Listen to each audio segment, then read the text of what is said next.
చిన్నపిల్లలు హెల్తీగా తెల్లగా అవ్వాలంటే మనం ఏవేవో క్రీమ్స్ రాయనవసరం లేదు. ఇలా రోజు తప్పించి రోజు క్యారెట్ ఇస్తే సరిపోద్ది.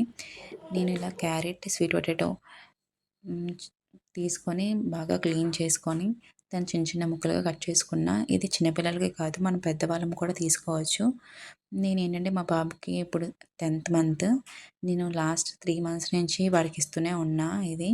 చాలా డిఫరెన్స్ ఉంది. కాకపోతే నాకు రిజల్ట్ అనేది వెంటనే రాలేదు. ఎందుకంటే న్యాచురల్‌గా వెళ్తున్నప్పుడు ఎప్పుడు కూడా మనకి రిజల్ట్ అనేది లేట్‌గా వస్తది. కానీ రిజల్ట్ రావడం మాత్రం పక్కాగా వస్తది. మీ మీరు కూడా ట్రై చేయండి.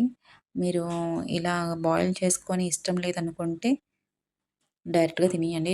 డైలీ ఒక క్యారెట్ తినండి. మీకు తెలుస్తది డిఫరెన్స్. మీరు 1 మంత్ తర్వాత చెక్ చేసుకోండి. బిఫోర్ అండ్ ఆఫ్టర్ డిఫరెన్స్ చాలా ఉంటది. స్కిన్ చాలా గ్లోయిగా ఉంటది. తెల్లగా కూడా మెరుస్తూ ఉంటది స్కిన్. నేను ఇలా చిన్న చిన్న ముక్కలు కట్ చేసుకొని తక్కువ వాటర్ పోసుకొని ఇలా బాయిల్ చేసుకున్నా. ఎందుకంటే దానివల్ల త్వరగా కుక్ అయిపోద్ది. నెక్స్ట్ వాటర్‌లో ఉన్న ప్రోటీన్ గట్ట బయటికి పోదు. నేను వాటర్‌తో పాటు నేను మిక్సీ వేసేసుకుంటా. అందుకే తక్కువ వాటర్ మాత్రమే పోసుకున్నా. ఇలా పోసుకోవడం వల్ల ఏమవుతుందంటే చూసారా 2 మినిట్స్‌లోనే బాయిల్ అయిపోయింది. అందుకే తక్కువ వాటర్ పోసుకొని నేను పైన మూత పెట్టేసుకుంటా. ఇలా చల్లారిపోయిన తర్వాత మిక్సీ జార్‌లోకి తీసుకొని మనం గ్రైండ్ చేసుకోవడమే. ఇది పిల్లలకి రోజు తప్పించి రోజు పెడుతూ ఉండండి.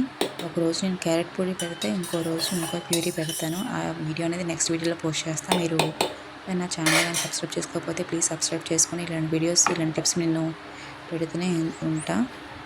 ప్లీజ్ సబ్స్క్రైబ్ చేసుకోండి. నేను కొత్తగా ఛానల్ పెట్టాను. నా ఛానల్‌ని సపోర్ట్ చేయండి. ఇలా ఈ టెక్స్చర్‌లో ఉండాలి ప్యూరీ అనేది.